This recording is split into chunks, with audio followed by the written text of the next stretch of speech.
नमस्कार मित्रों, आप सभी का स्वागत है आपके अपने चैनल स्वरान एकेडमी क्लासेस पर।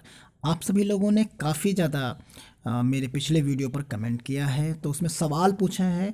उन सवालों के जवाब लेकर और आपके जो कन्फ्यूजन है छोटे छोटे से, उनको लेकर मैं इस वीडियो में हाजिर हूँ। उत्तर प्रदेश आंगनबाड़ी भर्ती 2021 से संबंधित, और इसमें कुछ नए नियम आए हैं, उन पर भी हम चर्चा करेंगे, क्या क्या बदलाव हुए हैं।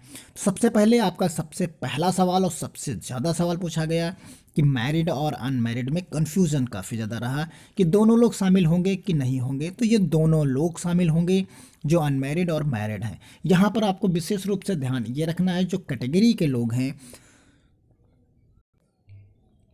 जैसे ओबीसी, एससी, एसटी, तो इनको क्या करना है कि जो कास्ट सर्टिफिकेट बनवाना है वो फादर के नेम से बनवाना है। यहाँ पर चाहे वो अनमैरिड हों या मैरिड हों, तो उन्हें अपने पिता के संदर्भ में ही बनवाना होगा, पति के नाम से नहीं बनवाना होगा।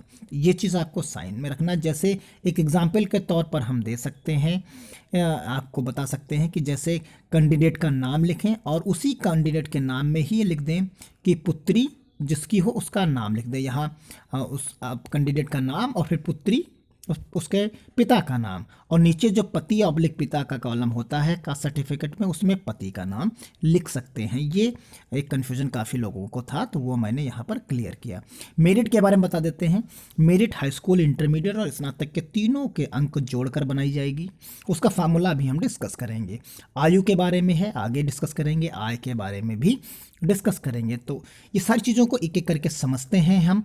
और अगर आप हमारे चैनल पर इसी से रिलेटेड इन्फॉर्मेशन रेगुलर इंटरवल पर चाहते हैं, जो अपडेट आती रहे, आपको तक पहुंचती रहे, अगर ऐसा आप चाहते हैं तो चैनल को सब्सक्राइब करना बिल्कुल ना भूलें। देखिए, यहाँ पर पहले नियम की हम बात कर लेते हैं। तो यहाँ पर बताया गया है आपको कि कक्षा 10 जो न्यूनतम अर्हता है वो आंगनबाड़ी और मिनी आंगनबाड़ी के लिए होगी, और जो सहायिकाएं हैं उनकी, इनके लिए कक्षा 5 उत्तीर्ण होना आवश्यक है। बस इतनी ही इसकी योग्यता है। अगली बात करते हैं नियम 2 की। तो नियम 2 में आप देखेंगे कि यहाँ पर आयु सीमा की बात करते हैं, तो 21 साल से 35 साल के मध्य होना चाहिए जो आंगनबाड़ी हैं। और यहीं पर बस केवल इतना चेंजेस कर देना है कि जो आंगनबाड़ी है वो 21 साल से लेके 25 साल तक होनी चाहिए, 45 साल तक होनी चाहिए। और यहीं पर 21 साल से ही लेके सहायिका अगर है तो वो 50 साल तक वैलिड होंगी। तो ये चीज़ क्लियर हो गई आयु में। और यहाँ पर तीसरा नियम जो कहता है वो कहता है कि रिटायरमेंट इस बार जो है 62 साल में हो जाएगा, यानी आपकी मानदेय सेवाएं स्वतः समाप्त हो जाएंगी जब चाहे वो सहायिका हो या आंगनबाड़ी हो, दोनों के अगर 62 साल उसकी उम्र पूरी हो जाती है। तो ये एक नया नियम आया, पहले ये नियम नहीं था। अब यहाँ पर हम बात करते हैं कि उसकी निवास से संबंधित। तो निवास से संबंधित यहाँ पर बात यह है कि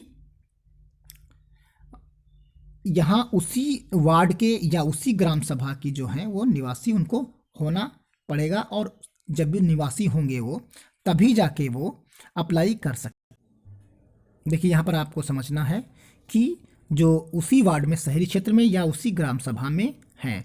देखिए, यहाँ पर अपेक्षित अर्हता रखने वाले ग्रामीण क्षेत्रों में उसी ग्राम सभा तथा शहरी क्षेत्र में उसी वार्ड की रहने वाली हों, तभी वो उनका मान्य होगा। तो ये चीज़ ये क्लियर हो गया। और जो निवास प्रमाण पत्र आपका बनेगा तो उसी से होना चाहिए, जिस गांव में या जिस वार्ड में आपकी वैकेंसी है, अप्लाई कर रहे हैं, तो उसी की आप निवासी भी आपको होना अनिवार्य है। अब हम नियम 5 की बात कर लेते हैं यहाँ पर। तो नियम 5 में आप चाहेंगे देखेंगे कि जो आय संबंधित बात है, काफ़ी लोगों को कन्फ्यूजन है कि कितना होना चाहिए। तो ये आप देख लीजिए, ग्रामीण क्षेत्रों के लिए आपको 46,080 रुपये तक ही आपका आय सर्टिफिकेट बनेगा, जो आपकी वार्षिक आय होगी, चाहे वो मैरिड हो या अनमैरिड हो।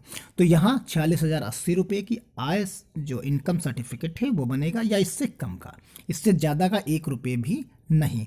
इसी तरीके अगर शहरी में है तो 56,460 रुपये का, इससे 1 रुपये भी ज़्यादा नहीं।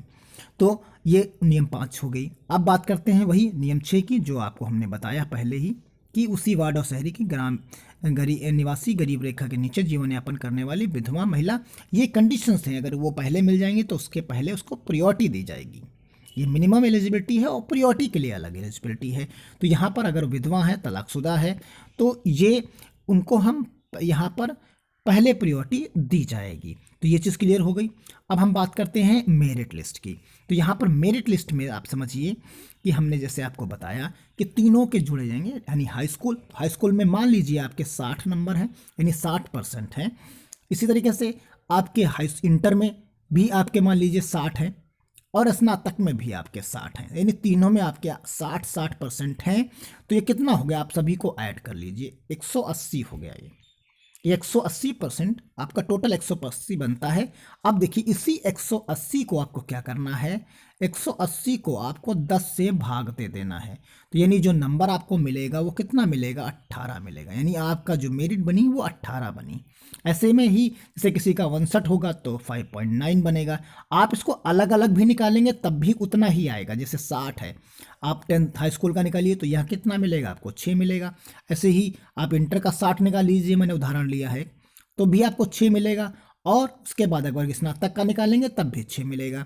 तो 6 आप जोड़ लीजिए तो आपको कितना मिल जाएगा, 18 ही मिल जाएगा। अगर आप मान लीजिए 5.9 और 5.9 या +6 है और प्लस जो है 6.1 है, मान लीजिए कुछ इस तरह का हो। जैसे हाई स्कूल में आपका 61% है, यहाँ 60% है और यहाँ पर आपका 61% है।